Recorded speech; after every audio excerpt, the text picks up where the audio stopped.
Episode की starting में हमें हमारे मेन कैरेक्टर को दिखाया जाता है जो कि अपने कमरे में सो रहा होता है और साथ ही उसके कमरे में काफी ज्यादा गंदगी होती है और तभी उसका डोरबेल बजता है और यूका बोलता है कि अच्छा मैं आ रहा हूँ 2 मिनट वेट करो। और इसके बाद जब वो बाहर देखता है ना तो बाहर देखने के बाद वो काफी ज्यादा हैरान होता है क्योंकि बाहर हमें काफी सुंदरी सी एक कन्या देखने को मिलती है और वो बोलती है कि क्या आप मुझे अपने घर में मेड के रूप में हायर कर सकते हो। और इसके बाद यूका जो होता है ना वो उसको अपने घर में लेके आता है और वो बोलता है कि मुझे माफ कर देना क्योंकि मेरे पेरेंट्स अभी घर पे नहीं है इसलिए घर काफी ज्यादा गंदा है और मैं तुम्हारे लिए जूस लेके आता हूँ। और वो बोलती है कि तुम्हें इतने ज्यादा परेशान होने की जरूरत नहीं है। और युवा को ना उसके ऊपर थोड़ा शक हो रहा था कि ये सच में मेड है या फिर सिर्फ एक्टिंग कर रही है या फिर ये कोई इलीगल काम तो नहीं करती ना और मुझे जल्दी से इसको घर के बाहर भेजना होगा। और वो बोलता है कि तुम बोल रही थी कि अभी तुम्हें मेड का काम करना है। और इसके बाद बोलता है कि तुम पहले भी किसी घर में काम कर रखी हो तो बताओ तुम किस काम में काफी ज्यादा अच्छी हो। और इसके बाद वो बताने लगती है कि कोई मेरे मास्टर को काफी ज्यादा परेशान करता है तो मैं उन लोगों को काफी गंदी तरीके से मारती हूँ। और यूका को ना वहाँ पे कुछ भी समझ में नहीं आता और वो बोलता है कि तुम मजाक कर रही हो या फिर सीरियस हो।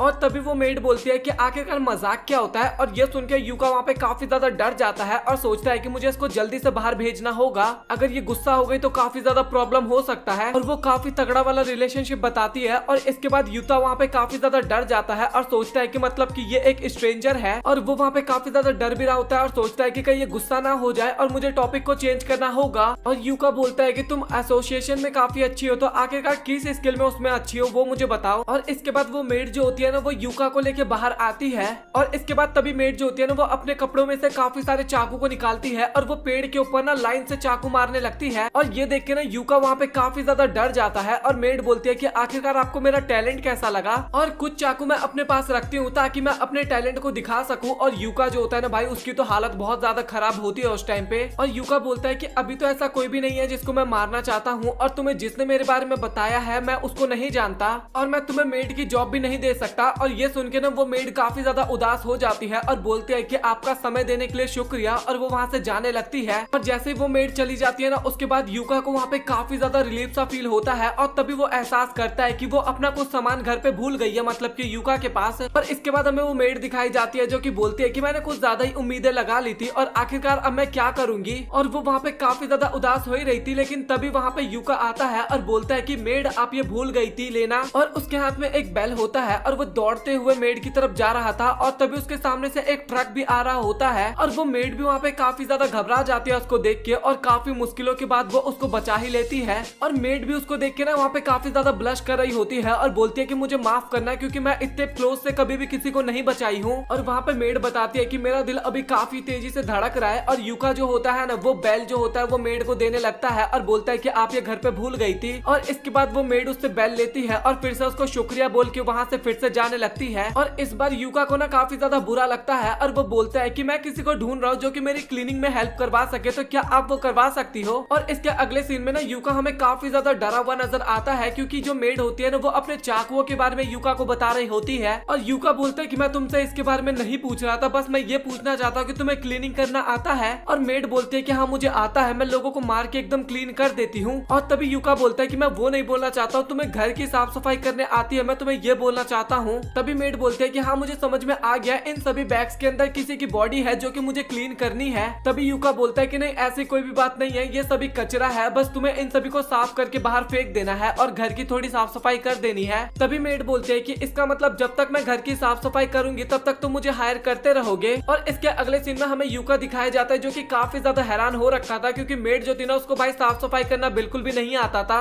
और वो काफी ज्यादा डरते हुए बोलते हैं कि प्लीज मुझे माफ करना, मुझसे गलती से हो गया। और इसके बाद वो वहाँ से जा रही होती है ना तभी वो नीचे गिरने वाली होती है और वो काफी ज्यादा तगड़ी बंदी होती है, इस चक्कर में वो गिरने से काफी आसानी से बच जाती है। और वो बाल्टी ने सीधा मेड के सर पे आके गिरता है, ये काफी फनी मूवमेंट था। और इसके बाद यूको बोलने लगता है कि आपको लगता है कि ये सब काम करना नहीं आता। और इसके बाद मेड काफी ज्यादा उदास होते हुए बोलते हैं कि मुझे माफ कर देना क्योंकि मैं तुम्हारे कुछ भी काम नहीं आ पा रही हूँ। और यूका जो होता है उस मेड के सर से बाल्टी हटाता है और बोलता है कि मुझे तुमसे ऐसा काम नहीं करवाना चाहिए जिसमें तुम अच्छी ना हो। और इसके बाद वो उसके सर पे एक टॉवल रख देता है और बोलता है कि मैं तुम्हें सब चीज अच्छे से सिखा दूंगा स्टार्टिंग से और मैं भी तुम्हारी हेल्प करवाऊंगा और क्या तुम मेरी हेल्प करवाओगे। और ये सब सुन के ना वहाँ पे मेड काफी ज्यादा हैरान होती है। और इसके बाद वो दोनों मिलकर ना लिविंग रूम को ना काफी अच्छे से चमका दिए होते हैं। और इसके बाद यूका जो होता है ना वो मेड को शुक्रिया बोलता है और मेड ने ये सुन के काफी ज्यादा शर्माने लगती है, मतलब कि ब्लश करने लगती है और उसको भी काफी अच्छा लगता है। और इसके बाद तभी यूका बोलता है कि काफी ज्यादा मेहनत कर ली हमने और काफी ज्यादा ज्यादा मैं थक भी चुका हूँ, क्या तुम्हें खाना बनाना आता है?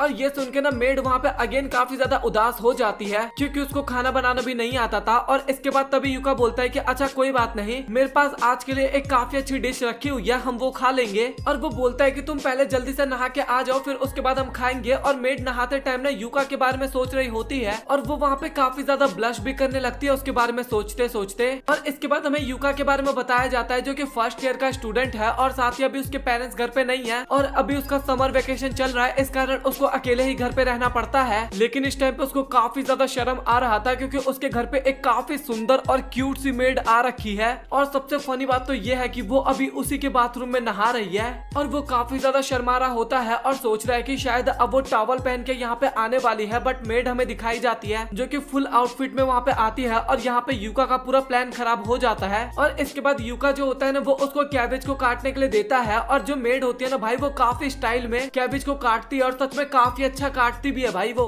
इसके बाद वो एक काफी अच्छा डिश निकालता है और सर्वेंट पूछती है कि आखिरकार ये होता क्या है और यूका काफी हैरान होते हुए बोलता है कि आखिरकार तुम्हें इसके बारे में नहीं पता। और इसके बाद तभी वो मेड बोलती है कि हाँ मैंने इसके बारे में सुना तो है बट मुझे खाने में उतना ज्यादा इंटरेस्ट नहीं है ना, इसलिए मुझे इसके बारे में ज्यादा कुछ नहीं पता। और वो बोलती है कि मैं खाना खाते टाइम ना उसका टेस्ट या फिर उसके लुक के बारे में नहीं देखती। और यूका काफी हैरान होते हुए बोलता है कि तुम क्या बात कर रही हो, खाने में सबसे ज्यादा इंपॉर्टेंट उसका टेस्ट और उसका लुक ही तो होता है। और ये जो मीट है ये तो इस शहर के बेस्ट दुकान से लिया गया है। इसके बाद भी वो जो मेड होती है ना वो उसकी बातों में ज्यादा इंटरेस्ट नहीं दिखाती। और इसके बाद तभी वो मेड बोलती है कि क्यों ना हम खाना खाना स्टार्ट करें। और यूका बोलता है कि हाँ हम कर सकते हैं बट रुको जरा, आखिरकार तुमने मुझे अभी तक अपना असली नाम नहीं बताया है। और मेड जो होती है ना वो उदास होते हुए बोलते हैं कि प्लीज मुझे माफ करना बट मेरा कोई नाम नहीं है, मेरे मास्टर मुझे जिस नाम से चाहे उस नाम से बुला देते हैं और आप भी चाहे मुझे जिस नाम से बुला सकते हो। और तभी यूका बोलता है कि अच्छा ठीक है, फिलहाल तो मैं तुम्हें मिस मेड बुलाऊंगा। और इसके बाद वो दोनों ही वहाँ पे डिनर स्टार्ट करते हैं और मेड जो होती है वो जैसे डिनर करती है ना मतलब कि एक बाइट लेती है उसके बाद ही यूका पूछता है कि आखिरकार आपको ये कैसा लगा। और वो ज्यादा तगड़ा रिएक्शन नहीं देती और बोलते है कि हाँ मुझे नहीं पता चल रहा कि इसका टेस्ट अच्छा है या फिर बुरा, बस मैं इसको खा रही हूँ। बट एक चीज है, ये मेरे पिछली बार के खाने से काफी ज्यादा डिफरेंट है और साथ ही मेरा यहाँ पे रहना नहाना ये सब भी काफी ज्यादा डिफरेंट है पिछली बार से। और इसके बाद हमें मेड के बारे में बताया जाता है जो कि बचपन से ही वो असैसिन का काम कर रही है और साथ ही उसने अब तक इतने गलत काम कर लिए ना कि उसका अब दिल ही नहीं बचा, मतलब कि अब उसको कुछ फील ही नहीं होता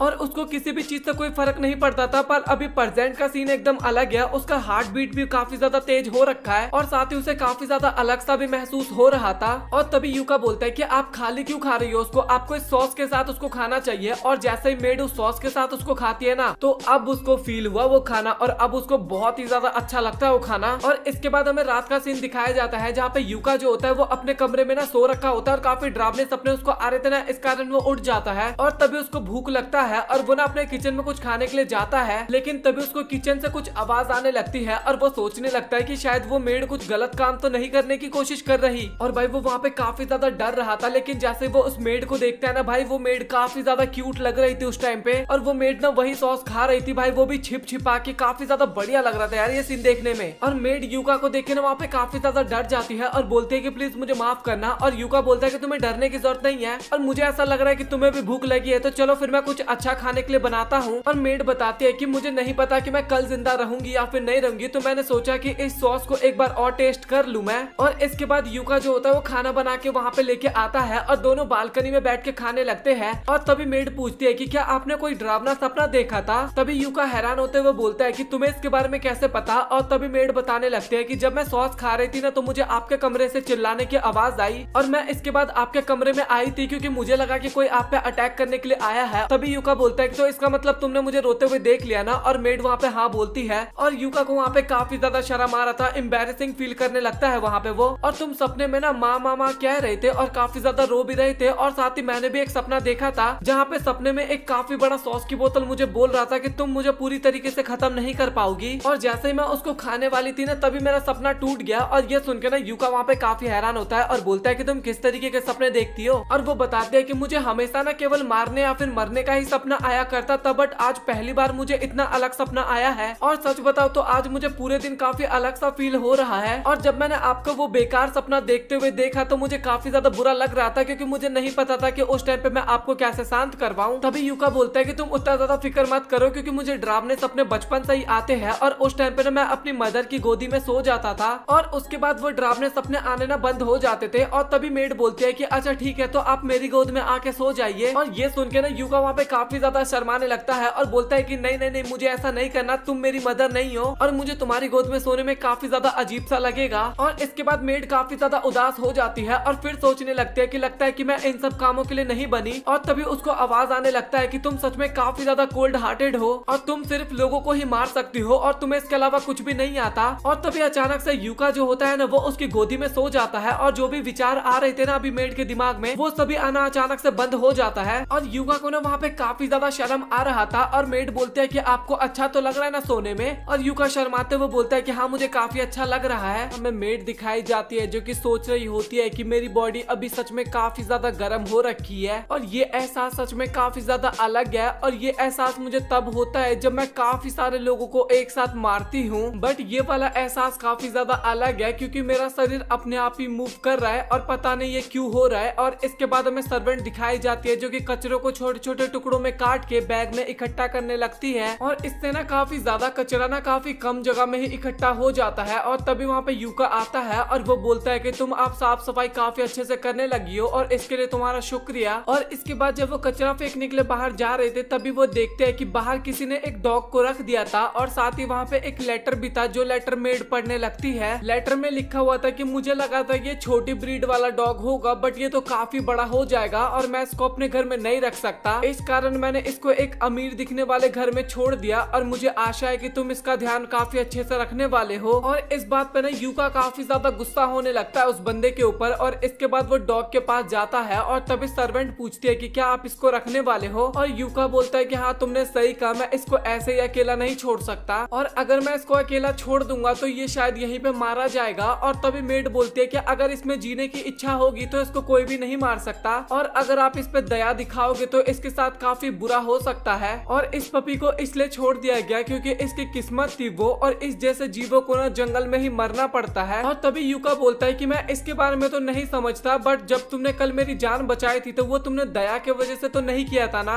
और ये सुन के मेड काफी ज्यादा हैरान हो जाती है। और तभी यूका बोलता है कि जब हम किसी को मुसीबत में देखते हैं तो उस टाइम पे हमारा दिमाग काम नहीं करता, इंसानी फितरत यही होता है कि लोग उसकी मदद कर देता है बिना कुछ सोचे समझे। और जब कोई तुम्हें अकेला छोड़ देता है तो कितना अजीब सा लगता है ये मैं समझ सकता हूँ। और इसके बाद वो उस डॉग को लेके घर के अंदर आ जाते हैं और यूता बोलने लगता है कि ये डॉग सच में कितना ज्यादा क्यूट है और क्या तुम भी इसको लेना चाहोगी। और सर्वेंट जो होती है ना वो काफी ज्यादा दूर होती है उस डॉग से और बोलते है कि नहीं मैं इसको नहीं लेना चाहती। और इसके बाद यूता उसके पास आके बोलता है कि देखो तो जरा ये कितना ज्यादा क्यूट है। और सर्वेंट जो होती है ना वो फिर से उस डॉग से काफी ज्यादा दूर चली जाती है। और यूका बोलता है कि तुम्हें डॉग से डर लगता है क्या। और मेड बोलते है कि नहीं मुझे हल्का फुल्का डर लगता है। और यूका बोलता है कि सच में तुम इस टाइम पे काफी ज्यादा क्यूट लग रही हो। तभी मेड बोलते है कि अगर आपकी इच्छा यही है तो मैं इसको जरूर टच करूंगी। और इसके बाद ना वो काफी ज्यादा डर रही होती है। और तभी यूका बोलता है कि तुम्हें ना अपने आप को इतना ज्यादा फोर्स करने की ना जरूरत नहीं है। और इसके बाद यूका पूछता है कि आखिरकार तुम्हें डॉग से इतना ज्यादा डर क्यों लगता है। और तभी मेड बताती है कि मेरे मास्टर ना ट्रेनिंग के नाम पे ना मुझे एक खूंखार डॉग के साथ एक पहाड़ी पे छोड़ दिए थे। और तभी यूका बोलता है कि ये तो सच में काफी ज्यादा बेकार है बट इसके साथ तो तुम कभी भी इस डॉग से दोस्ती नहीं कर पाओगी। और मेड जो होती है ना वो इसके बाद माफी मांगती है यूका से। और इसके बाद मेड बोलती है कि अच्छा ठीक है मैं इसको पकड़ने की कोशिश करती हूँ। और जब वो उसको गोद में लेती है ना तो भाई वो काफी ज्यादा कपकपा रही होती है। और यूका बोलता है कि तुम सच में अभी काफी ज्यादा डर रही हो। और तभी मेड बोलती है कि ऐसा कोई भी काम नहीं है जो कि मैं ना कर सकूं। तभी यूका पूछता है कि आखिरकार ये तो इतना ज्यादा प्यारा है इससे तुम्हें क्यों डर लग रहा है। तभी मेड बोलती है कि तुम एक बार इसके दांत देखो, इसके नाखून देखो कितने ज्यादा खूंखार लग रहे हैं। और इसके बाद तभी वो डॉग जो होता है ना वो मेड की उंगली ना अपने मुंह में ले लेता है। और इस बात पे ना मेड वहाँ पे काफी ज्यादा डर जाती है और कपकपाने लगती है। और तभी यूका बोलता है कि तुम्हें ना डरने की बिल्कुल भी जरूरत नहीं है, ये बस तुम्हारे साथ खेलने की कोशिश कर रहा है। और इसके बाद मेड की जो हालत होती है ना वो सच में काफी ज्यादा खराब हो जाती है। और यूका बोलता है कि लगता है इस डॉग के दांत आना स्टार्ट हो गए हैं। और यूका डॉग के साथ इतने अच्छे तरीके से खेल रहा था ना ये देख के ना मेड काफी ज्यादा हैरान होती है। और वो यूका को बोलती है कि तुम्हें ऐसा कर रहे हो ना ये काफी ज्यादा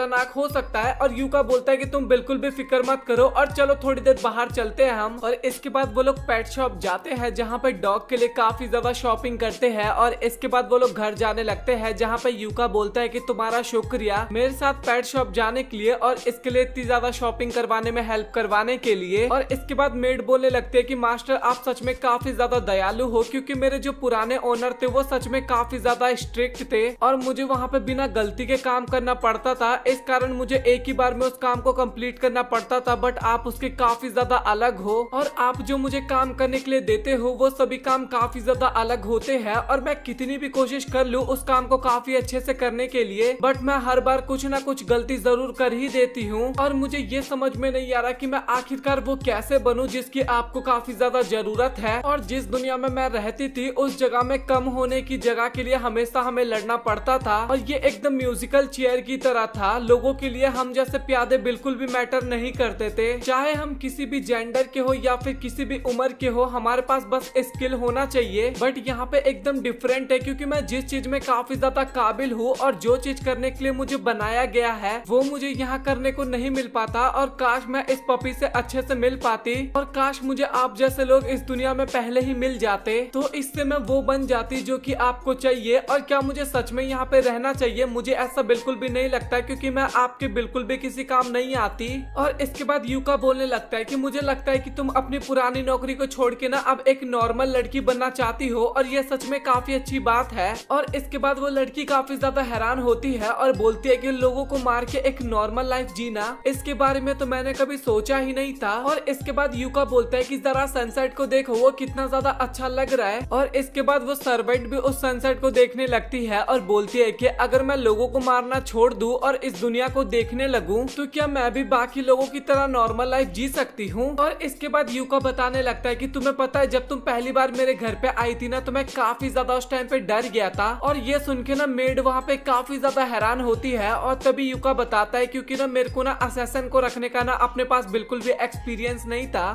और इसके बाद वो बताने लगता है कि असैसन को लेके ना मेरी सोच काफी ज्यादा डिफरेंट थी और सच बताऊं तो तुम काफी ज्यादा अच्छी लड़की हो। और इसके बाद मेड ना अपने बचपन की लाइफ को याद करने लगती है और तभी पूछती है कि आखिरकार मुझे एक नॉर्मल लड़की बनने के लिए क्या करना होगा। और यूका बोलता है कि सच बताऊं तो ये तो काफी ज्यादा हार्ड क्वेश्चन है और लगता है कि तुम अपनी गलतियों को बदलना चाहती हो। और तुमने खुद ही कहा था कि जब तुम यहाँ पे आई थी और तुमने जो भी काम किया है वो सभी तुम्हारे लिए काफी ज्यादा नया था। और जब तुम पहली बार कुछ काम करते हो ना तो गलती होना एकदम नॉर्मल बात होती है। और इसके बाद हमें अगले दिन का सीन दिखाया जाता है जहाँ पे पपी को काफी ज्यादा भूख लगा होता है, इस कारण वो जाग जाता है। और सर्वेंट हमें दिखाई जाती है जो कि सब्जियों को काट रही होती है। और इसके बाद वो पपी सर्वेंट के पास आ जाता है और ये देख के ना वो सर्वेंट काफी घबरा जाती है और सोचती है कि आखिरकार ये पपी मेरे पास कैसे आ गया। और इसके बाद वो बोलने लगती है कि मुझे देख के तुम्हें लगता है कि तुम साधारण डॉग तो बिल्कुल भी नहीं हो। और वो सब देख के ना वो डॉगी वहाँ पे काफी ज्यादा डरने लगता है। और इसके बाद तभी सर्वेंट को फील होता है कि लगता है इस डॉग को भूख लगा है और इसके बाद वो उसको खाना खाने के लिए देती है। और इसके बाद वो बोलती है कि मुझे समझ में आ रहा है कि ये डॉग अभी किस तरीके का फील कर रहा होगा। और इसके बाद ना वो उस डॉग को टच करने के लिए जा रही होती है, लेकिन तभी वहाँ पे यूका आ जाता है और इसके बाद वो उस डॉग को टच नहीं करती।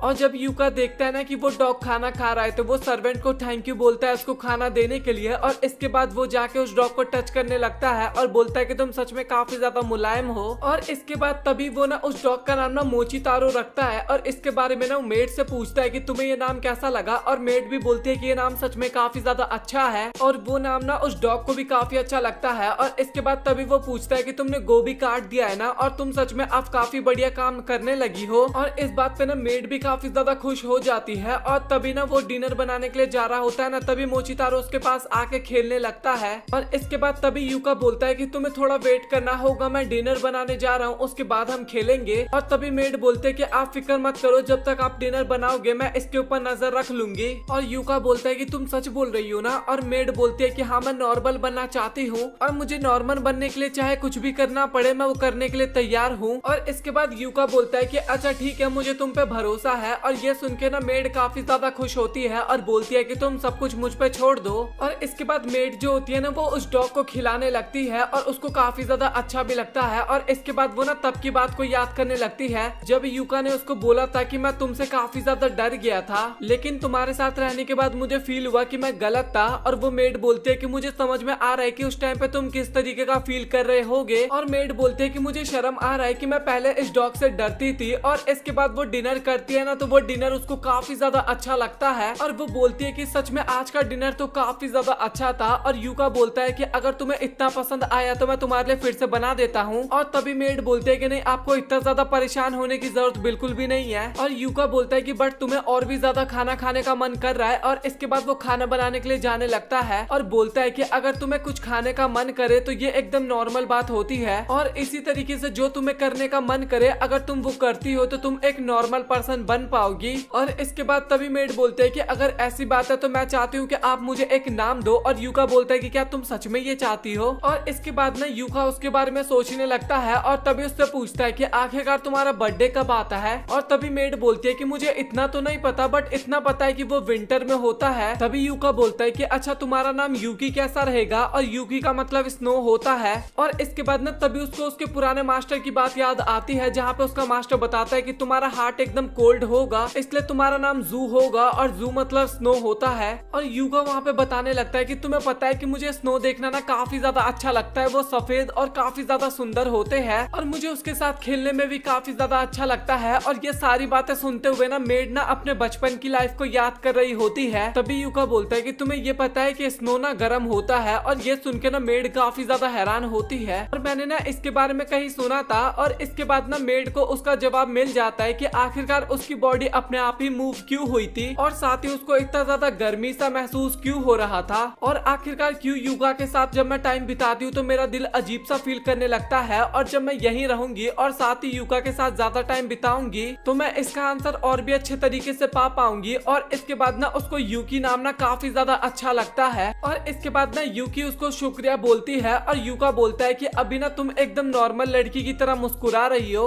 और इसके बाद ना हमें यूका की छोटी बहन दिखाई जाती है जो कि उस पपी को देखने के लिए ना अगले दिन यूका के घर पे आती है। यूकी दिखाई जाती है जो कि मोची तारो के साथ खेल रही होती है। इसके बाद तभी यूका वहाँ पे आता है और वो बोलता है कि क्या तुम प्लीज मेरे कान में पियर्सिंग कर दोगे, तुमने अपने कान में भी किया है तो शायद तुम्हें ये आता होगा। और यूकी जो होती है वो उसके लिए मान जाती है बट वो जैसे करने के लिए जाती है ना तो वो वहाँ पे नहीं कर पाती। और वो ये बोलती है कि क्या ये कोई नए टाइप की सजा है और प्लीज अगर कोई मैंने गलती कर दिया तो उसके लिए मुझे माफ कर दो। और प्लीज मास्टर मुझे माफ कर देना क्योंकि आपका पियर्सिंग करना सच में काफी ज्यादा डरावना काम है। और तभी हितोशी बोलता है कि लेकिन ये सब करना तो तुम्हारा काम था ना। और इसके बाद तभी उनके घर की बेल बजती है। वहाँ पे हितोशी की छोटी बहन आई होती है और वो ना हितोशी के डॉग को देखने के लिए ना काफी ज्यादा एक्साइटेड हो रही थी। और तभी यूकी दरवाजा खोलती है और वो बोलती है कि क्या आप हितोशी की छोटी बहन हो। और उसकी जो सिस्टर होती है ना वो वहाँ पे एक लड़की को देख के काफी ज्यादा हैरान होती है। और इसके बाद वो घर के अंदर आती है और घर देखती है कि वो तो काफी ज्यादा साफ है और उसका डॉग भी सच में काफी ज्यादा प्यारा होता है। और सबसे मेन बात जो उसकी मेड है वो इतनी ज्यादा सुंदर कैसे है। और इसके बाद उसकी बहन जो होती है ना वो हितोशी को काफी ज्यादा मारती है और बोलती है कि आखिरकार तुमने मुझे इसके बारे में क्यों नहीं बताया। और तभी हितोशी बताता है कि अगर मदर को इसके बारे में पता चलता ना तो काफी ज्यादा परेशान हो जाती। और आखिरकार डैड ने क्या बोला। और तभी हितोशी बोलता है कि वो तो इस बात के लिए मान गए थे। और तभी सिस्टर बोलती है कि तुम्हें डैड ना हर बात के लिए परमिशन दे देते हैं और इस कारण तुम काफी ज्यादा बिगड़ने लगी हो। और सच बताऊं ये जो सिस्टर है ना भाई ये सेम मेरी बहन की तरह बोल रही है। मैं भी कुछ करने के लिए बोलता हूँ ना तो मेरी मम्मी को वो ऐसे ही भड़का देती है कि इसको ना करने दे। और इसके बाद सिस्टर जो होती है ना वो फिर से हितोशी का मुंह खींचने लगती है और बोलती है कि तुमने मुझे इसके बारे में नहीं बताई है, ये इसलिए है। तभी यूकी पूछता है कि क्या आप दोनों अलग अलग जगह पे रहते हो। और ये सुन के ना सिस्टर जो होती है वो काफी ज्यादा शर्मा जाती है और वो ना यूकी की तरफ नहीं देख पा रही थी। उसको काफी ज्यादा जेलसी फील हो रहा था क्योंकि वो काफी ज्यादा सुंदर थी। और सच में भाई मेड काफी ज्यादा सुंदर है। इसके बाद तभी हितोशी बोलता है कि रिको को ना सुंदर लोग काफी ज्यादा पसंद है और रिको मैंने तुम्हें इसीलिए नहीं बताया था यूकी के बारे में। और ये सुन के ना रिको वहाँ पे फिर से काफी ज्यादा गुस्सा हो जाती है और वो फिर से हितोशी को काफी ज्यादा मारने लगती है। इसके बाद रिको जो होती है वो अपना इंट्रोडक्शन देती है कि मेरा नाम रिको है और तुम्हारा नाम क्या है। और यूकी बताती है कि मेरा नाम यूकी है और ये नाम मुझे मास्टर हितोशी ने दिया है। और ये सुनने के बाद ना रिको वहाँ पे काफी ज्यादा हैरान हो जाती है। और तभी यूकी बताती है कि मैं एक असैसन थी और मैं ना हर बार अपना नाम चेंज करती रहती हूँ, इसलिए मैंने मास्टर हितोशी से पूछा कि आखिरकार मैं अपना नाम क्या रखूं और उन्होंने मेरा नाम यूकी सजेस्ट किया। और ये सुन के रिको और भी ज्यादा हैरान हो जाती है। और तभी हितोशी बोलता है कि हाँ उसने सही बोला। इसके बाद रिको जो होती है ना वो पहले से और भी ज्यादा एक्साइटेड होने लगती है। और इसके बाद रिको जो होती है वो यूकी का सिग्नेचर मांगती है एक पेपर पे और जैसे यूकी उसके ऊपर सिग्नेचर करती है ना तो ये देखने के बाद वो दोनों काफी ज्यादा हैरान हो जाते हैं। और तभी यूकी बोलती है कि क्या तुम लोगों को ये बिल्कुल भी पसंद नहीं आया। रिको बोलते है कि नहीं ऐसी बात नहीं है, ये एकदम नॉर्मल सा सिग्नेचर है। और तभी यूकी बताती है कि मैं बात करने में में काफी ज्यादा एक्सपर्ट हूँ। मैं लगभग 12 लैंग्वेज अच्छे तरीके से जानती हूँ, क्योंकि मैं अपने काम के लिए पूरी दुनिया घूमती रहती हूँ, बट मैंने कभी भी राइटिंग पे ध्यान नहीं दिया। और अगर तुम्हें निराशा हुआ हो तो प्लीज मुझे माफ कर देना। और तभी रिको बोलते हैं कि नहीं, तुम्हें माफी मांगने की बिल्कुल भी जरूरत नहीं है, सच बताऊं तो ये काफी ज्यादा अच्छा है। इसके बाद तभी रिका जो होती है वो यूकी के पास जाती है और बोलती है कि क्या तुम प्लीज मेरा समर रिसर्च प्रोजेक्ट की टॉपिक बनना चाहोगी। तभी हितोशी बोलता है कि क्या तुम सच में इसको अपना सब्जेक्ट बनाना चाहती हो। और तभी रिको बोलती है कि क्या यूकी तुम्हें इससे कोई प्रॉब्लम तो नहीं है ना। और यूकी बोलते है कि अगर आपको मेरे से कोई प्रॉब्लम नहीं है तो मुझे भी बिल्कुल भी प्रॉब्लम नहीं है। और वो बोलती है कि इसके बाद चलो फिर तुम अपना असैसन वाला मुझे साइड के बारे में बताओ। और हितोशी बोलता है कि तुम कुछ भी इसमें उल्टा सीधा मत लिख देना और इससे ना ही उल्टा सीधा करवाना। और तभी रिको बोलते हैं कि हाँ मुझे इसके बारे में पता है, मेरा रिसर्च होगा एक काफी सुंदर सी मेड जो कि असैसन की तरह दिखती है। और इसके बाद तभी यूकी बोलते हैं कि अगर तुम्हें मेरा स्किल देखना है तो उसके लिए हमें बाहर जाना होगा। और इसके बाद हमें रिको के सर पे एक एप्पल दिखाया जाता है और यूकी जो होती है वो काफी तेज हवा में जाती है और स्टंट मारते हुए ना एक चाकू फेंक के मारती है और वो सीधा एप्पल पे जाके लगता है। और ये देखने के बाद ना रिको बोलती है कि तुम सच में कितनी ज्यादा अमेजिंग हो। लेकिन हितोशी जो होता है ना उसको वहाँ पे काफी ज्यादा डर लग रहा था। और इसके बाद तभी रिको बोलते है कि आखिरकार तुमने वो चाकू कहाँ से निकाला। और यूकी बताती है कि वो मैं अपने कपड़े के अंदर रखती हूँ। और इसके बाद ना वो कपड़ा उठा के ना चाकू दिखाने लगती है कि वो कहाँ कहाँ पे रखती है। और तभी हितोशी काफी शर्माते हुए बोलता है कि तुम ना ये सब दिखाना बंद करो प्लीज। और इसके बाद रिको जो होती है ना वो यूकी के सर पे एक बेल लगा हुआ था उसकी काफी ज्यादा तारीफ करती है और बोलती है कि क्या तुम्हें रास्ते में चलते वक्त इससे कोई प्रॉब्लम नहीं होती। और तभी यूकी बोलते है कि नहीं मुझे कोई प्रॉब्लम नहीं होती, ये मेरा सिग्नल है, ये बजने से पहले ही मैं अपने टारगेट को खत्म कर देती हूँ। और ये सारी बातें सुन के ना रिका वहाँ पे काफी ज्यादा एक्साइटेड हो रही होती है और तभी उसको ना काफी तेज भूख लगता है। और इसके बाद तभी रिको बोलते है कि आखिरकार तुम्हें खाने में क्या पसंद है। और यूकी बताती है कि मुझे जो पसंद है ना वो कोई डिश नहीं है। और तभी रिको बोलते है कि अच्छा ठीक है, मुझे वो देखना है कि आखिरकार तुम्हें क्या पसंद है। इसके बाद यूकी जो होती है वो वहाँ पे सब्जियां काट के दिखाती है जो कि काफी बारीक कटा होता है। और ये देख के भी वहाँ पे रिको काफी ज्यादा एक्साइटेड हो जाती है और बोलती है कि सच में तुम काफी ज्यादा अमेजिंग हो। और इसके बाद वो सभी लोग बाहर खाना खाने के लिए जाते हैं क्योंकि घर में ज्यादा कुछ सामान नहीं होता। और वहाँ पे एक समर फेस्टिवल का फोटो देखने के बाद रिको बोलती है कि मैं यहाँ पे जाना चाहती हूँ। हितोशी बताता है कि यूकी वहाँ पे तुम्हारा फेवरेट सॉस भी मिलता है। और ये सुनने के बाद ना यूकी को काफी ज्यादा अच्छा लगता है और उसके मुंह से ना लार भी टपकने लगता है, लालची कहीं की। और इसके बाद वो सभी लोग डिसाइड करते हैं कि वो सभी समर फेस्टिवल में जाएंगे। और इसके बाद वहाँ पे जाने के बाद ना रिका जो होती है वो काफी ज्यादा खुश हो रही होती है। और इसके बाद रिको जो होती है वो यूकी को लेके आगे जाने लगती है। और इसके बाद रिको जो होती है ना वो शूटिंग गेम खेलने लगती है, लेकिन उसका निशाना ना बिल्कुल भी लगने का नाम ही नहीं ले रहा था, मतलब कि बहुत ही ज्यादा बेकार होता है। और इसके बाद यूकी जो होती है वो भी निशाना लगाने की कोशिश करती है, लेकिन उसका निशाना भी चूक जाता है और काफी ज्यादा उदास होते हुए बोलते हैं कि मैं शूटिंग में बिल्कुल भी अच्छी नहीं हूँ। और इसके बाद वो सभी मछली पकड़ने के लिए आते हैं और यूकी वहाँ पे काफी सारी गोल्ड फिश को पकड़ती है काफी आसानी से। और तभी रिको बोलते हैं कि प्लीज मुझे भी इसको सिखाओ ना कैसे करती हो। और इसके बाद यूकी जो होती है वो रिको को भी सिखा रही होती है। और इसके बाद फाइनली वो लोग वहाँ पे सॉस के पास आते हैं और सॉस को देख के ना वहाँ पे यूकी के मुंह से काफी ज्यादा पानी टपकने लगता है। और इसके बाद जब यूकी उसको खाती है ना तो बोलते हैं कि सच में ये कितना ज्यादा अच्छा लग रहा है। रिको बोलते हैं कि तुम इसको ना एकदम गिलहरी की तरह खा रही हो और ये देखने में सच में काफी ज्यादा क्यूट लग रहा है। और यूकी को वो चीज इतना ज्यादा अच्छा लगता है ना, ये देख के ना दुकान वाला जो होता है ना वो उसको फ्री में दे देता है। और ये देखने के बाद तो यूकी का पाँव जमीन पर टिकता ही नहीं है, वो इतना खुश हो जाती है कि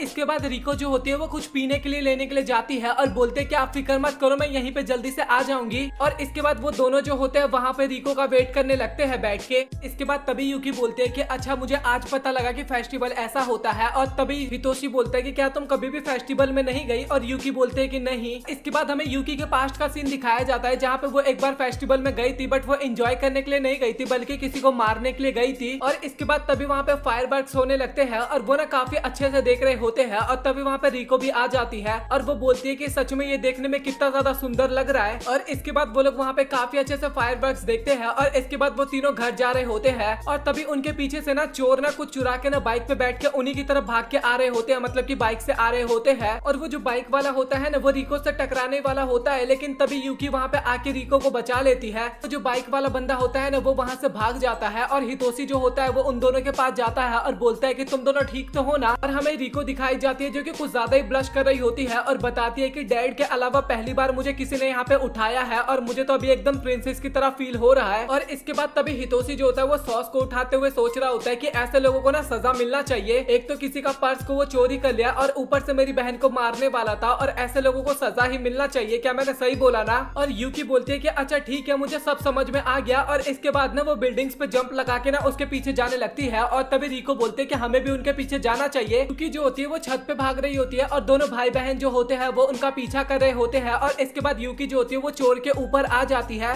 और अपने चाकू की मदद से ना उस बाइक के ना दोनों टायर को ही फोड़ देती है। और इसके बाद जैसे वो दोनों वहाँ पे आते हैं ना तो देखते हैं कि चोर नीचे गिरा हुआ है और तभी यूकी ना अपने हाथ में चाकू लेके ना उस चोर की तरफ जा रहा होता है। और ये देखने के बाद ना हितोशी वहाँ पे काफी तेज यूकी का नाम लेता है और चोर जो होता है ना वो यूकी को देख के काफी ज्यादा डर रहा था। और हितोशी बोलता है कि प्लीज तुम उसे मारना मत बिल्कुल भी। इसके बाद यूकी ना उसके हेलमेट पे एक घूसा मारती है हल्के हाथ से और बोलती है कि ये तुम्हारी सजा है। और तभी वो हितोशी की तरफ देखते हुए बोलती है कि अब तो मैं नॉर्मल हो गई ना। और हितोशी भी बोलता है काफी खुश होते हुए कि चलो फिर मैं तुम्हारे लिए एक सॉस खरीद देता हूँ। और इसके बाद वो तीनों वहाँ से जाने लगते हैं और हितोशी जो होता है वो रिको को ना उसके घर पे छोड़ने के लिए जा रहा होता है। और रिको बोलते है कि तुम्हें मेरी इतनी फिक्र करने की जरूरत नहीं है, मैं अकेले भी घर जा सकती हूँ। और हितोशी बोलता है कि अभी काफी ज्यादा टाइम हो गया और मैं तुम्हें अकेले नहीं छोड़ सकता और अभी जो हुआ है उसके बाद तो अब बिल्कुल भी नहीं। और रिको बोलते है कि चलो अच्छा हुआ, मैंने अपना रिपोर्ट भी पूरा तैयार कर लिया है। और यूकी बोलती है कि क्या ये काम सभी लोगों को करना होता है? रिको वहाँ पे हाँ बोलती है और बोलती है कि क्या तुम कभी स्कूल नहीं गई? और यूकी को तो स्कूल के बारे में कुछ पता ही नहीं था। रिको बताने लगती है कि हम वहाँ पे पढ़ाई करते हैं, दोस्तों से मिलते हैं और उन सबसे बातचीत भी करते हैं। बताती है कि वहाँ पे सच में काफी ज्यादा मजा आता है। और इसके बाद तभी उसके पास उसकी मदर का मैसेज आता है कि आज तुम्हारा फेवरेट फूड बना हुआ है। और ये सुनने के बाद ना रिको काफी ज्यादा खुश हो जाती है और भागते हुए बोलते हैं कि भैया जल्दी घर चलो, मुझे जल्दी से घर जाना है। और इसके बाद तभी यूकी बोलती है कि अगर स्कूल जाना नॉर्मल है तो मैं भी स्कूल।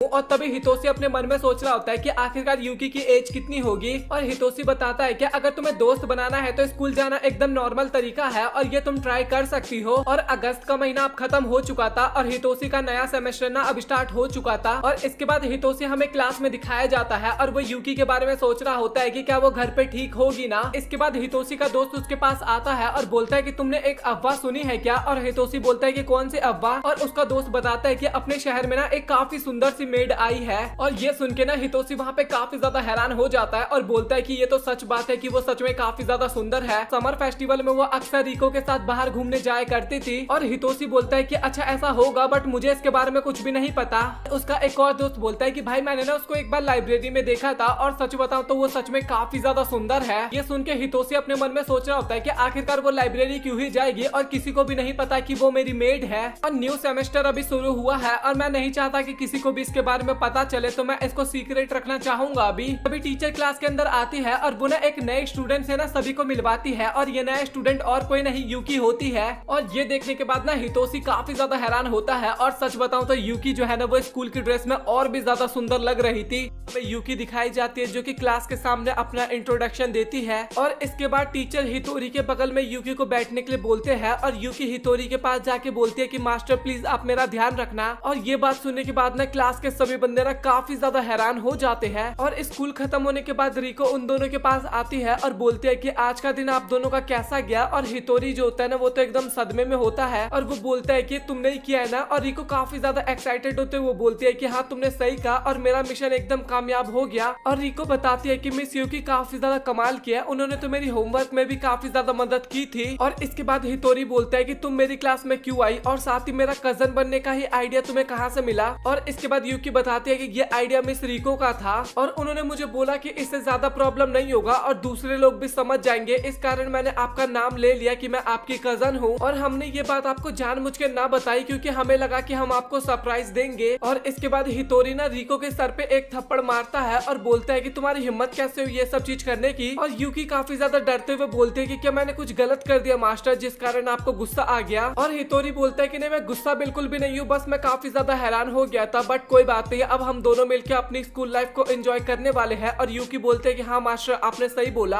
और इसके अगले सीन में ना हमें क्लास के सभी बच्चे दिखाए जाते हैं जो कि ना एक जगह भाग के जा रहे होते हैं और बोलते हैं कि हम तो काफी टाइम से इस चीज का वेट कर रहे थे और ब्रेड तुम तो मेरे हाथ से बिल्कुल भी नहीं बचने वाले। और तभी यूकी बोलते हैं कि आखिरकार ये लोग कर क्या रहे हैं। और तभी हितोरी बोलता है कि मुझे ये बताओ कि आखिरकार तुम्हें लंच में क्या खाना है। और मैंने सोचा कि हम कुछ खाने के लिए चलते हैं। और वहाँ पे ना मिस यूकी ना कात्सुसुता ब्रेड का नाम ले रही होती है। और तभी हितोरी हितोरी बोलता है कि क्या मतलब कि आपको वही खाना है, और यूकी वहाँ पे हाँ बोलती है। और तभी हितोरी बताता है कि वो काफी ज्यादा रेयर चीज है और अगर आप उसके लिए 1 मिनट भी लेट हो गई तो शायद वो आपको नहीं मिलेगा। और हर वेडनेसडे को ना उसका एक सेल चलता है और वो ना काफी ज्यादा पॉपुलर है और उसके लिए ना भाई काफी ज्यादा लोग आते हैं और सॉस के साथ खाने में तो इसको काफी ज्यादा मजा आता है। और तभी यूकी बोलती है कि आखिरकार ये शॉप कहाँ है, और मेरे टीचर ने मुझे बताया था कि अपने ना हर मिशन को कंप्लीट करना होता है हमें, और इसके लिए मुझे कुछ भी करना पड़े मैं वो सब कुछ करने के लिए एकदम तैयार हूँ। और इसके बाद ना वो सीधा क्लास के विंडो से ना सीधा छत के टॉप पे पहुंच जाती है। और इसके बाद हितोरी भी वहाँ पे जाता है और बोलता है कि यूकी तुम कुछ भी गलत मत करना, इससे काफी ज्यादा प्रॉब्लम हो जाएगी। और यूकी ना काफी स्पीड में भाग के जा रही होती है और हितोरी अपने मन में सोच रहा होता है कि मुझे नहीं लगता कि मैं इसको रोक पाऊंगा। और जब बात हो सॉस की तो उस टाइम पे तो एकदम इम्पॉसिबल हो जाता है ये चीज। और हमें काफी सारे स्टूडेंट भी दिखाए जाते हैं जो कि उसी ब्रेड के लिए जा रहे होते हैं और हमें बताया जाता है कि ये स्टूडेंट ना उस ब्रेड को गार्ड भी करते हैं और साथ ही खाते टाइम ना भाई काफी स्पेशल डांस भी करते हैं। और हितोरी को तो लग रहा था कि मिस यूकी उनके सामने ना आ जाए और इससे तो काफी बड़ी प्रॉब्लम हो सकती है। और इसके बाद मिस यूकी सीधा स्कूल से जंप करती है और सीधा दुकान के अंदर जाती है और वहाँ पे ना एकदम नॉर्मल एक्ट करते हुए बोलती है कि मुझे एक ब्रेड और एक सैंडविच चाहिए। और इसके अगले सीन में यूकी के हाथ कपकपा रहे होते हैं और वो बोलती है कि प्लीज मुझे माफ करना क्योंकि उन्होंने मुझे बोला था कि वो एक इंसान को केवल एक ही ब्रेड देंगे। और तभी हितोरी बोलता है कि कोई बात नहीं, मैं कुछ और खा लूंगी। और तभी यूकी बोलती है कि नहीं नहीं, आप मेरे में से शेयर करके खा लीजिए क्योंकि मुझे नहीं लगता कि मैं इसको अकेले खा पाऊंगी। हाँ हाँ, मुझे भरोसा है कि तुम इसको अकेले खा सकती हो और सबसे मेन बात, मैंने इसको ऑलरेडी खा रखा है और तुम इसको ट्राई करो। और इसके बाद यूकी ना उस ब्रेड को खाती है और हितोरी ना अपने मन में सोच रहा होता है कि वैसे तो मैं यूकी के ऊपर गुस्सा करने वाला था बट इसके स्माइल को देख के ना भाई मेरा पूरा गुस्सा उतर गया। और इसके बाद तभी यूकी ना ब्रेड को आधा तोड़ देती है और वो ना अपने हाथों से ही हितोरी को खिलाती है और इसके बाद पूछती है कि आखिरकार इस ब्रेड का टेस्ट कैसा लग रहा है। और इसके बाद ना हितोरी वहाँ पे काफी ज्यादा शर्मा जाता है और बोलता है कि सच में इसका टेस्ट काफी ज्यादा अच्छा है। और इसके अगले सीन में रिको मोचितारो के साथ खेलती हुई नजर आती है और रिको उन्हीं के साथ रहने वाली थी। और हितोरी बोलता है कि वैसे तो अभी तक समर ब्रेक भी स्टार्ट नहीं हुई तो आखिरकार तुम यहाँ पे क्यों रहोगी। और तभी रिको बोलते है कि तो काफी ज्यादा गलत बात है, आप हमेशा यूकी के साथ रहते हो। और तभी हितोरी बोलता है कि तो फिर इसमें क्या हुआ, ये तो एकदम नॉर्मल है ना। और तभी रिको बोलते है कि आपको नहीं पता कि मुझे हमेशा से ही एक बड़ी बहन चाहिए थी, हम सारी रात बैठ के फैशन के बारे में बात करेंगे और साथ ही काफी सारी चीजों के बारे में भी मुझे बात करना है। और ये सारी बातें सोच के ना वो काफी ज्यादा एक्साइटेड हो रही थी। और हितोरी बोलता है कि सच में भाई तू कैसी लड़की है, इन सब चीजों को लेके कितनी एक्साइटेड हो रही है। और रिको बोलती है कि अगर आपकी मिस यूकी के साथ शादी हो गई तो मेरा सपना भी पूरा हो जाएगा। और हितोरी बताता है कि वैसे प्रिंस हमेशा अपनी प्रिंसेस को गोद में लेता है ना, बट इन्होंने मुझे क्यों अपने गोद में ले रखा है। तभी रिको बोलते है क्योंकि ये मेरा सपना है ना, तो मैं चाहती हूँ कि मिस यूकी आपको अपने गोद में ले और मुझे तो ऐसा लगता है कि मिस यूकी आपको पसंद भी करती है। और हितोरी बोलता है कि तुम पागल पागल हो क्या, तुम्हें इसके बारे में कैसे पता, और मिस यूकी को ना रोमांस के बारे में बिल्कुल भी कुछ आइडिया नहीं है। और तभी रिको बोलते है कि भैया आपको इसके बारे में कुछ नहीं पता, मैं लड़की हूँ और मुझे इसके बारे में अच्छे से पता है। और तभी हितोरी बताता है कि कुछ दिनों पहले रिको ने ना मुझे अपने हाथ से ना ब्रेड खिलाया था काफी प्यार से। और ये सुन के तभी रिको बोलने लगते हैं कि तब तो कंफर्म है कि वो आपसे प्यार करती है और आपके साथ शादी करने वाली है। और हितोरी बोलता है कि मुझे तो ऐसा लग रहा है कि तुम कुछ ज्यादा ही सोचने लगी हो। और रिको बोलती है कि मदर तो काफी आसानी से मान जाएगी बात को, लेकिन लग रहा है कि डैड को मनाने में ना हमें थोड़ा बहुत टाइम लग सकता है। और इसके बाद तभी यूकी वहाँ पे आती है और बोलती है कि आप लोग शादी की बात कर रहे थे, किसकी शादी होने वाली है। और हितोरी घबराते हुए बोलता है कि नहीं नहीं कुछ नहीं, हम बस ऐसे ही बात कर रहे थे। और तभी रिको बोलती है कि मिस यूकी मैं बहुत खुश होंगी अगर आप मेरी बड़ी बहन बन जाओगी तो, और क्या आपको मेरे बड़े भाई पसंद है। और तभी यूकी बोलते है कि हाँ तुमने सही कहा, वो काफी ज्यादा अच्छे है और मुझे काफी पसंद है। और ये सुनने के बाद ना हितोरी वहाँ पे काफी ज्यादा हैरान हो जाता है। और इसके बाद ना वो सभी लोग गार्डन में बैठे होते हैं और रिको बोलती है कि क्या आप कभी भी मेकअप नहीं लगाती। और यूकी बताती है कि नहीं मैं ज्यादा मेकअप नहीं लगाती, बस सुबह के टाइम पे थोड़ा बहुत क्रीम लगाती हूँ। और तभी रिको बोलते है कि आप बिना कुछ मेकअप किए भी कितनी ज्यादा सुंदर लगती हो, ये काफी ज्यादा कमाल की बात है। और यूकी बोलती है कि अच्छा ऐसी बात है क्या, मुझे तो ऐसा बिल्कुल भी फील नहीं हुआ कि मैं सुंदर हूँ और साथ ही मेरी सुंदरता का मुझे आज तक कभी भी कुछ फायदा नहीं हुआ। और रिको बोलते कि आपने सही बोला, सुंदर होना भी काफी ज्यादा कठिन काम है और जब मैं बड़ी हो जाऊंगी ना तो मैं काफी सारे मेकअप के सामान खरीदूंगी और काफी ज्यादा सुंदर भी बनूंगी। और तभी यूकी बोलते है कि बट आप ऐसे भी काफी ज्यादा सुंदर और काफी ज्यादा क्यूट लगती हो। और ये सुनने के बाद रिको वहाँ पे थोड़ा शर्माती है और बोलती है कि तुमने सच बोला क्या, और मेरे पेरेंट्स के अलावा आज तक मेरी किसी ने भी कभी तारीफ नहीं की, और क्या मैं कभी आप जितनी सुंदर बन पाऊंगी। और तभी यूकी बताती है कि जब से मैंने ये सॉस खाना स्टार्ट किया ना तब से मुझे ऐसा लगता है कि मेरी स्किन और भी ज्यादा सॉफ्ट हो गई है और मुझे लगता है कि आपको भी ट्राई करना चाहिए। और तभी रिको ना उसको खाती है और बोलती है कि सच में ये तो काफी ज्यादा अच्छा लग रहा है। और तभी हितोरी उन दोनों की तरफ देखते हुए कहता है कि मुझे तो ऐसा लगता है कि तुम दोनों ऑलरेडी काफी ज्यादा सुंदर हो। और तभी रिको बोलते हैं कि भैया आप हमारी तरफ देख के क्या सोच रहे हो, मुझे तो ऐसा लग रहा है कि आप सोच रहे हो कि आप यूकी के साथ शादी कर लोगे तो आप उसको हमेशा देख पाओगे। और ये सुनने के बाद ना वहाँ पे हितोरी काफी ज्यादा शर्माने लगता है और बोलता है कि तुम पागल वागल हो क्या, इसके बारे में ज्यादा मेरे से बात मत करो। और तभी रिको बताती है कि जापान में ना कोई भी 18 साल से ज्यादा का हो जाता है ना तो वो उसके बाद शादी कर सकता है। और ये सुनने के बाद यूकी बोलती है कि अच्छा ऐसा भी होता है क्या। और हितोरी बोलता है कि बस बस बस करो भाई, ये सब चीजों पे बात करना बंद करो। और रिको बोलते है कि भैया अगर आपकी शादी यूकी के साथ हो गई तो क्या आपको अच्छा नहीं लगेगा। और हितोरी को ना वहाँ पे काफी ज्यादा शर्म आने लगता है। और तभी रिको बोलते है कि अच्छा तो मैं समझ गई, और काफी ज्यादा खुश होते हुए बोलते हैं कि चलो भैया भी मान गए आप तो। और इसके बाद हमें एक कैट दिखाई जाती है जो कि छिपके इनके ऊपर नजर रखी होती है। और इसके अगले सीन में ना वो दोनों हमें स्कूल में दिखाए जाते हैं। और हितोरी सोचता है कि रिको पूरे हफ्ते मेरे घर पे रही थी और इस कारण मैं ढंग से सो भी नहीं पाया, और वो ना क्लास के अंदर ही सो रहा होता है। और इस बात पे ना टीचर को वहाँ पे काफी ज्यादा गुस्सा आता है और वो ना हितोरी की तरफ चौक फेंक के मारता है। और इसके बाद मिस यूकी ना उस चौक को ना अपने चाकू की मदद से काट देती है और किसी को पता भी नहीं लगता इसके बारे में। लेकिन वो चौक के दोनों टुकड़े ना सीधा हितोरी के ना आंखों में जाके लगता है, दोनों आंखों में। और ये देख के ना मिस यूकी वहाँ पे काफी ज्यादा डर जाती है और काफी ज्यादा माफी भी मांगने लगती है। और बाकी स्टूडेंट ना वहाँ पे काफी ज्यादा हैरान भी हो चुके होते हैं। और इसके बाद हितोरी ना अपना फेस धो के आता है और बोलता है कि मैंने मिस यूकी को चाकू लाने से मना किया था स्कूल के अंदर, और सच में मेरे आंखों में काफी दर्द हो रहा है। और इसके बाद ना वो स्कूल के हॉस्पिटल में जाता है और बोलता है कि मैम मेरे आंखों में ना काफी ज्यादा दर्द हो रहा है। जो आज हॉस्पिटल में डॉक्टर होती है ना वो कोई और होती है, मतलब कि जो रेगुलर होती है ना वो नहीं थी ये। और वो बोलती है कि मुझे तुमसे मिलकर काफी ज्यादा अच्छा लगा और तुम मेरे आज के पहले पेशेंट हो। और वो पूछती है कि आखिरकार तुम्हें क्या प्रॉब्लम है। और तभी हितोरी बताता है कि मेरी आंखों में चौक चला गया था। और तभी टीचर बोलती है कि आखिरकार ये कैसे हो गया। और तभी हितोरी बोलता है कि वो काफी लंबी स्टोरी है। और इसके बाद टीचर ना उसको बेड पे बैठने के लिए बोलती है, बेड नहीं मतलब कि हॉस्पिटल में जो होता है ना लेटने वाला, उसके ऊपर। और हितोरी ना अपने मन में सोच रहा होता है कि आखिरकार ये टीचर काफी ज्यादा मुझे अजीब लग रही है। और तभी वो टीचर ना हितोरी से बोलने लगती है कि वो जो सुंदर लड़की है क्या वो तुम्हारी दोस्त है या फिर वो तुम्हारी गर्लफ्रेंड है, क्योंकि मैंने तुम दोनों को ना आज एक साथ स्कूल आते हुए देखा था। तभी हितोरी बोलता है कि अच्छा तो आप मिस यूकी की बात कर रही हो, हाँ वो मेरी दोस्त भी है और साथ ही मेरी वो एक कजन है। और ये सुनने के बाद ना टीचर वहाँ पे काफी ज्यादा हंसती है और बोलती है कि अच्छा तो वो एक कजन है। और इसके बाद टीचर बोलते है कि बट तुम दोनों कजन जैसे लगते नहीं हो। और इसके बाद वो ना हितोरी की आंखों को चेक करने लगती है और बोलती है कि वैसे देखा जाए तो तुम्हारे लुक्स काफी ज्यादा अच्छे हैं। और हितोरी को वहाँ पे काफी ज्यादा शर्म आने लगता है। और तभी टीचर बोलते है कि तुम एकदम ठीक हो। और इसके बाद ना वो जाके ना दरवाजे को भी बंद कर देती है। और इसके बाद वो अपने कोट को उतारती है और बोलती है कि चलो मुझे अब कुछ और भी चेक करने दो कि वहाँ पे तो कोई प्रॉब्लम नहीं है ना। और ये देखने के बाद ना हितोरी वहाँ पे काफी ज्यादा डर जाता है और टीचर ना उसके ऊपर चढ़ने लगती है। और हितोरी घबराते हुए बोलते है कि टीचर आप ये क्या करने की कोशिश कर रही हो। और टीचर बोलते है कि तुम तो काफी ज्यादा डरे हुए हो। और टीचर ना वहाँ पे हितोरी का नाम भी लेती है। और तभी हितोरी बोलता है कि आपको मेरा नाम कैसे पता। और टीचर बोलते है कि तुम फिक्र मत करो, मैं तुम्हें काफी अच्छा वाला एक्सपीरियंस देने वाली हूँ। और तभी दरवाजे को तोड़ते हुए ना मिस यूकी भी वहाँ पे आ जाती है और वो बोलते है कि मास्टर आपकी आंखें तो ठीक है ना, जैसे ही क्लास खत्म हुई मैं आपके पास आ गई। और तभी हितोरी वहाँ पे काफी ज्यादा रोते हुए बोलता है कि प्लीज मुझे बचा लो, ये काफी ज्यादा डरावना है। और तभी टीचर बोलते है कि हितोरी तुम फिक्र मत करो, मैं तुम्हारे साथ मजाक कर रही थी, मैं टीचर हूँ तुम्हारे साथ तो इतना तो कर ही सकती हूँ। और इसके बाद वो उसको आई ड्रॉप देती है। और हितोरी बोलता है कि टीचर ये सच में काफी बेकार सा मजाक था और ऐसा मजाक मत करिए। और टीचर बोलते है कि अच्छा ठीक है, मुझे लगा कि तुम इतनी जल्दी नहीं डरोगे। और इसके बाद ना मिस यूकी ना अचानक से हितोरी को अपनी तरफ खींच लेती है और टीचर को बोलते है कि आज के बाद ना तुम इसके क्लोज आने की कोशिश मत करना।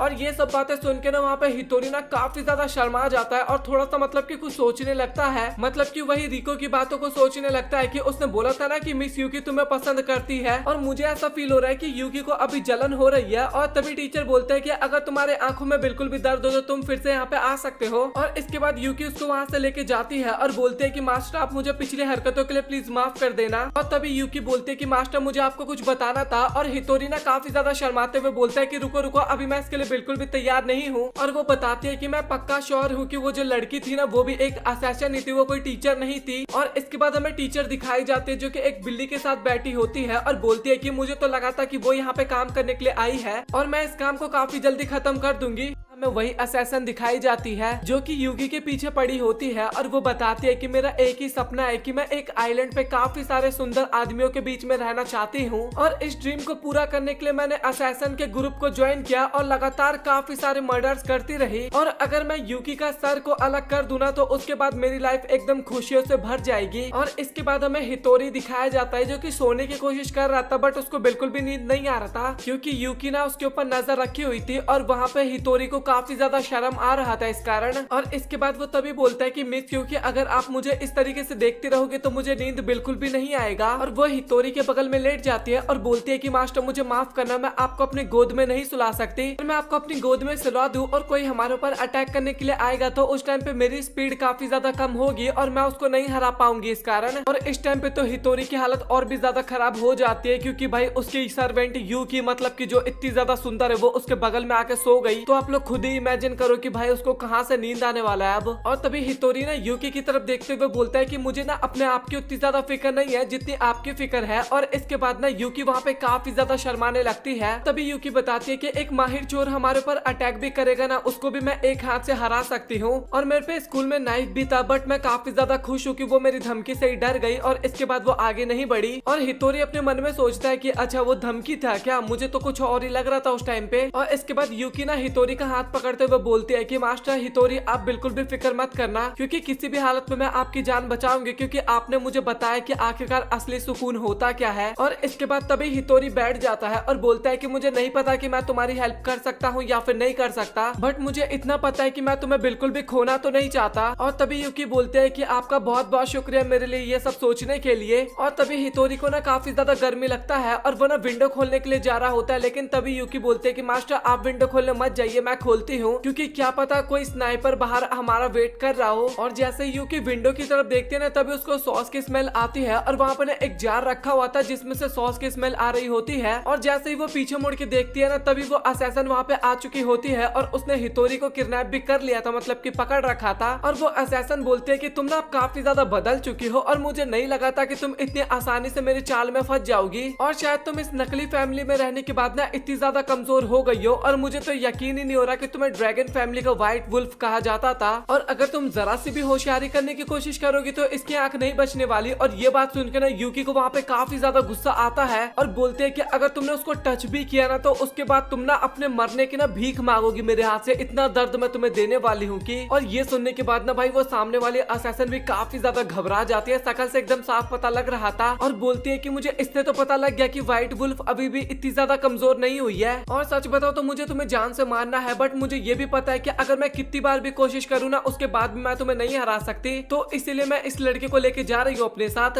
और वो बोलते हैं कि 2 बजे तक स्कूल ग्राउंड में तुम आ जाना। और इसके बाद वो वहाँ से चली जाती है और यूकी ना वहाँ पे कुछ सोच में पड़ जाती है और इसके बाद ना उसके कान में ना उसके पुराने मास्टर की आवाज गूंजने लगती है कि तुम कुछ भी कर लो तुम हमेशा मर्डर करती रहोगी क्योंकि तुम्हें ब्लड की काफी ज्यादा भूख है और तुम कभी भी एक नॉर्मल लड़की तो बिल्कुल नहीं बन सकती। और इसके बाद वो सोचती है कि मैं उसको मार दूंगी और मास्टर को बचा लूंगी और इसके बाद मैं ये शहर छोड़ के चली जाऊंगी, मैं दोबारा से असैसन वाली लाइफ जीने लगूंगी। लेकिन तभी उसको अचानक से ना हितोरी और रिको के साथ जो उसने पल बिताए थे ना वो सारे पल याद आने लगते हैं और फिर वो अपने मन में सोचती है कि मैं इस लाइफ को अब नहीं छोड़ना चाहती, मुझे ये वाली लाइफ काफी ज्यादा पसंद है। और इसके बाद हमें वही असैसन लड़की दिखाई जाती है जो कि हितोरी को बोल रही थी कि क्या तुम्हें बिल्कुल भी डर नहीं लग रहा, क्या तुम्हारी जान अभी मेरे हाथों में है और इसका पूरा कारण ना वो यूकी है और अब तुम सच बताना क्या तुम्हें मेरे ऊपर गुस्सा आ रहा है या फिर नहीं। और तभी हितोरी बोलता है कि नहीं मुझे बिल्कुल भी डर नहीं लग रहा क्योंकि मिस यूकी ने मुझे बोला था कि वो मुझे किसी भी हालत में बचाएंगी। और तभी वो असैसन ना मिस यूकी का लोकेशन चेक करती है ना तो वो उनकी तरफ ही आ रही होती है और तभी वो असैसन बोलती है कि सच बताओ तो मुझे तुम्हारी बिल्कुल भी फिक्र नहीं है, तुम मरो या फिर जियो मुझे घंटा फर्क नहीं पड़ता, बट मैं अपने हाथों से जुए को मारना चाहती हूँ। और तभी हितोरी बोलता है कि तुम मिस यूकी को जुए क्यों बोल रही हो। और तभी वो असैसन बोलते हैं कि अच्छा मतलब कि तुम उसके साथ रहते हो बट तुम्हें उसकी रियलिटी नहीं पता क्या।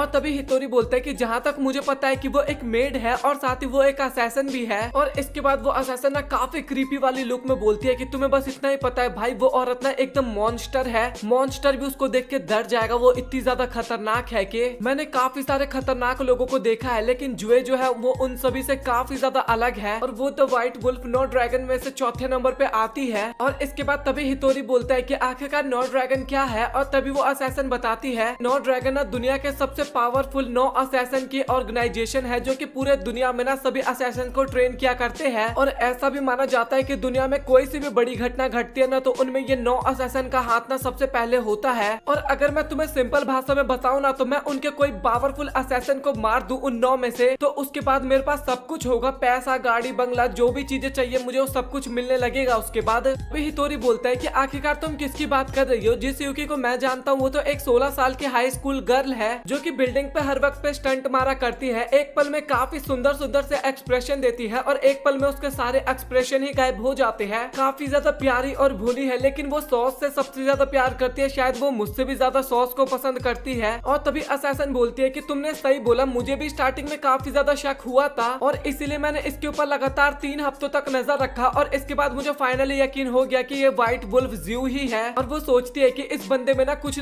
तो खास है जो कि अभी तक मेरे से बिल्कुल भी नहीं डर रहा और साथ ही इसने व्हाइट वुल्फ जैसी लड़की को भी एकदम शांत कर दिया और इसमें मेरा ही फायदा है। व्हाइट वुल्फ जितना ज्यादा इससे लगाव रखेगी मैं इसको उतना ज्यादा यूज करूंगा उसके खिलाफ। और तभी वहाँ पे फाइनली 2 बज जाते हैं और 2 बजने के बाद ही मिस यूकी वहाँ पे एंटर कर जाती है और मिस यूकी को देखने के बाद ना तभी वो तुरंत असैसिन फायरिंग करने लगती है। लेकिन उस असैसिन को देख के ना वहाँ पे मिस यूकी सारे बुलेट को डॉज करने लगती है उसके फायरिंग को। और इसके बाद तभी यूकी का पाँव ना एक बॉम्ब पे रखा जाता है और वहाँ पे काफी बड़ा ब्लास्ट होता है और वो असैसिन बोलते हैं कि तुम्हें फंसाना ना सच बताओ तो इतना ज्यादा हार्ड भी नहीं था। और इसके बाद ना वो उसका काफी ज्यादा मजाक बनाने लगती है और हितोरी तो काफी ज्यादा डर जाता है और काफी ज्यादा रोने भी लगता है वहाँ पे। लेकिन तभी अचानक से ना धुएं के बीच में से मिस यूकी उसके सामने आके एकदम खड़ी हो जाती है और ये देखने के बाद वो काफी ज्यादा डर जाती है और सोचती है कि आखिरकार इतने बड़े ब्लास्ट के बाद भी कोई कैसे अपने आप को बचा सकता है, बट ये एक मॉन्स्टर है तो इसके लिए कुछ भी पॉसिबल हो सकता है। और तभी मिस यूकी बोलती है कि मास्टर को कल सुबह स्कूल जाना है और वो अगर ढंग से सोते नहीं है तो उनके लिए काफी ज्यादा प्रॉब्लम हो सकता है, तो मैं इस काम को जल्दी से यहाँ पे खत्म करने वाला हूँ। और तभी वो असैसिन बोलते हैं कि मास्टर हितोरी के अलावा तुम्हें और भी कुछ पता है या फिर नहीं? और तभी यूकी बोलते हैं कि हाँ रिको जो कि काफी ज्यादा क्यूट है और हमारा डॉग मोचितारो और साथ ही वो सॉस जो कि मुझे काफी ज्यादा पसंद है। और तभी वो असैसिन बोलते हैं कि लगता है तुम इस सिचुएशन को ना कुछ ज्यादा ही हल्के में ले रही हो। और इसके बाद वो अपना फोन निकालती है जिसके अंदर बॉम्ब का लोगो बना होता है और इसके बाद वो बोलते हैं कि अभी मेरे पास खेलने के लिए ना काफी सारे टूल्स है। और इसके बाद वो उसके अंदर का बटन को प्रेस कर देती है और इसके बाद ना हितोरी के ऊपर ना काफी ज्यादा लेजर पॉइंट हो जाता है, मतलब कि गन पॉइंट।